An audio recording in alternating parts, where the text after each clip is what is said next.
Man with mandolin. He studies the figure, wrote the poet Apollinaire, as a surgeon dissects a corpse.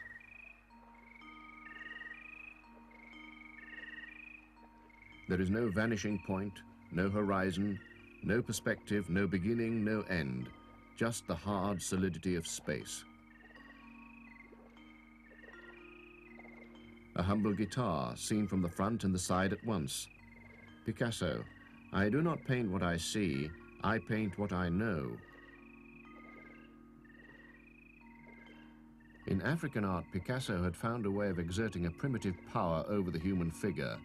In his Cubist paintings, he learns how to hold the figure steady, while he examines it from all sides, measuring it, stripping away its surface, cutting into its solidity, rebuilding it. Picasso, we were trying to go in the opposite direction from Impressionism. That is why we abandoned color, emotion, and feelings.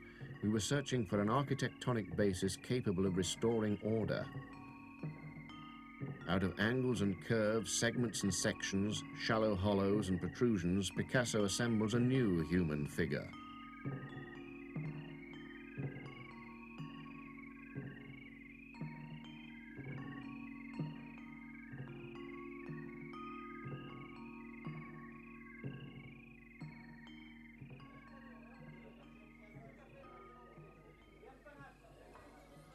Each step, every simplification leads to another. 1912. Picasso, feeling he is losing sight of the visible world, introduces a real fragment of chair caning into a still life. The real is no longer merely represented, it is included. Jean Cocteau. The only pleasures the analytical cubist permits himself are the objects found upon a cafe table.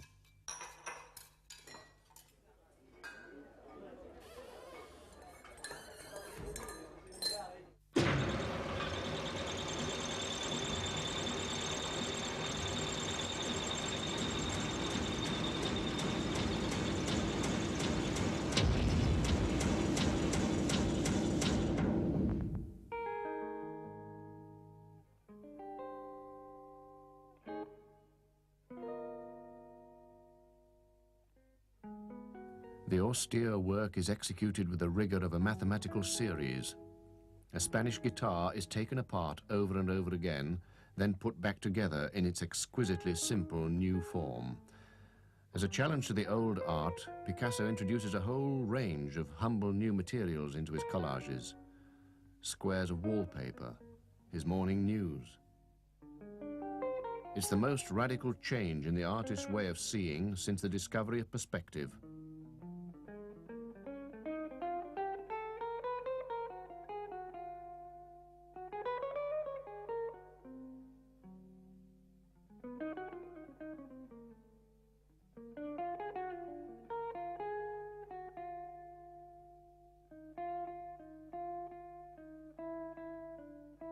By 1913, it seems as if there is nowhere for Cubism to go except into the realm of pure abstraction.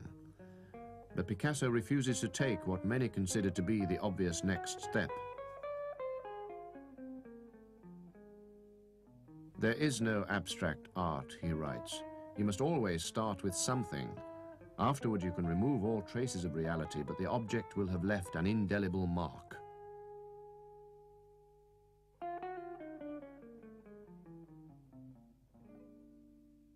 Wall reliefs, wooden cutouts, guitar-shaped assemblages. Having come so close to destroying the old objects, Picasso begins to create cupboards full of new ones.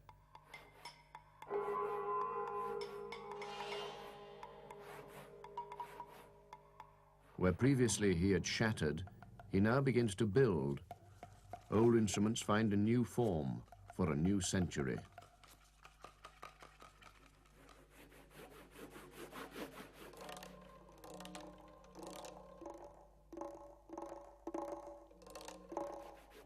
A bottle of Bass and an old newspaper rise up from the table like a tottering Eiffel Tower.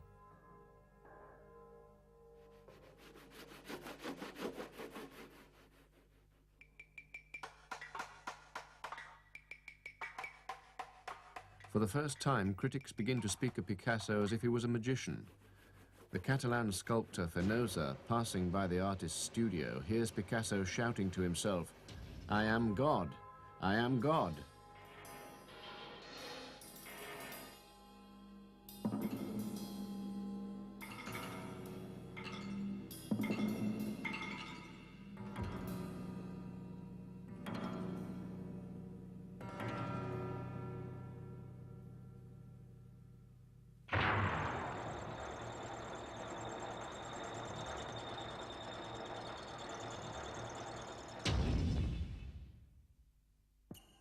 (1914 to 1916). Picasso returns with a vengeance to painting, cataloguing and recapitulating all the audacious new techniques he has developed. He dedicates a set of pictures to his new girlfriend, Eva. Picasso is happy.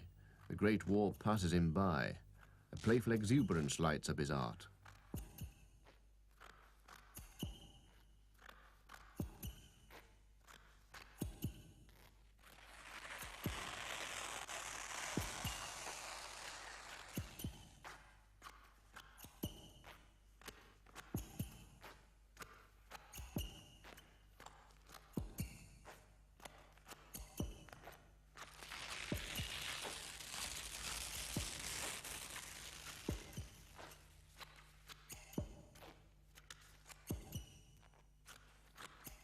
Man with pipe, man with moustache, man with chimney.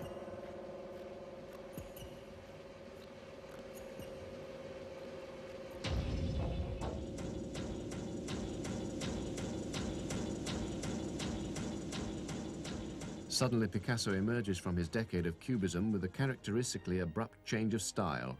To everyone's astonishment, he's become a follower of Ingres.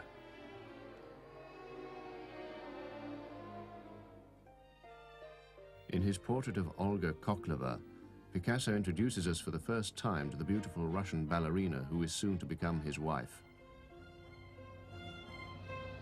In Olga, Picasso found a companion appropriate to his new social status as a successful and immensely fashionable young artist. By choosing Ingres as his model, he was choosing the most elegant society portraitist of them all.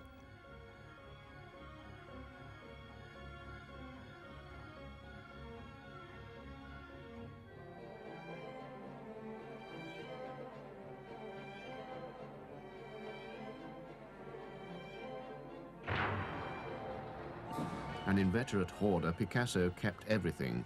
Olga's dress remained in his private collection.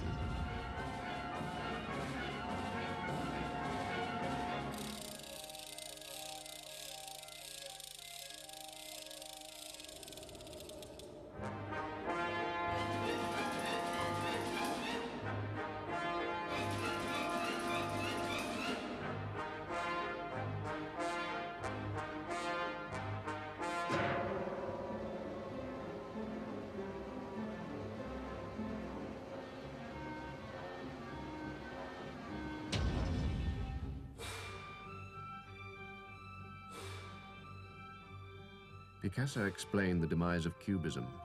Having understood that collective adventure was a lost cause, each of us went away, alone, like Van Gogh, towards an essentially tragic experience.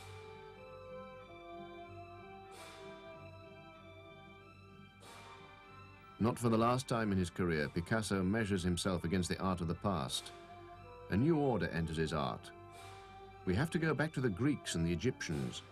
We belong to a time in which there is no order or canon enabling us to subject artistic production to rules. The Greeks and Egyptians had that. It's as if Picasso, having watched Europe disintegrate into the Great War, is trying single-handedly to bring order and stillness back into the world. He paints a pair of village dancers. In the heyday of Impressionism, Renoir had brought this same village couple to life. But where Renoir's dancers skip and bounce, Picasso's tragic couple gaze out, immobile.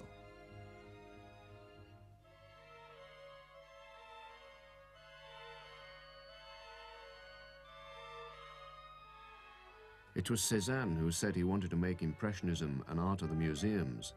It's Picasso who turns Impressionism to stone.